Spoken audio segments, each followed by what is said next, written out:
Antipolo ay nakalimutan. And all the way from Mindoro din ito. Ay, tanda ko pang panggitna yun, ma'am. Evangelista na po ba? Rob. Kasi nag-joke. Let me do funny. Rob, I will do something funny. No. No, why you break my car? Why you break my car? Nasira ka Mindoro State University Library. Siyempre, si Ma'am Nati, plano from Metro, kaya thank you po any student. And siyempre, ayan, napakatangkad. Itong pinakabuni pong estudyante noon, alumni peace and MD student, pinakabuni po. Ang pinakatiyuhan at si Ma'am Vera Alonso. Kaya pinakabuni. Itong high school, and of course, ito pa medyo lumolobo din.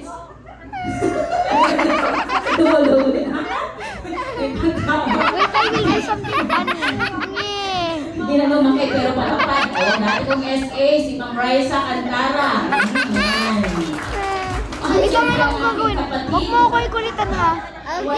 Gagawin very funny. Of course. At kung kapatid, si Engineer Milcar Macapia from EMRC.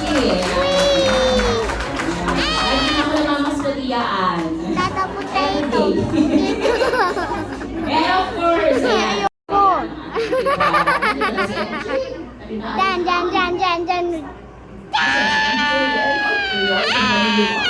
Sinabi ng apelyedo.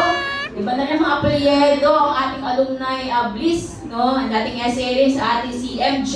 Hindi na lang MJ na lang ha. At Mary Josette, ano? Parang yung apelyedo na Casido. Siyempre, ang ating librarian ng Sulupan. Si Ma'am J. Garay. Ayan, of course, ang ating pong dalawang, ayan, dati pong SA.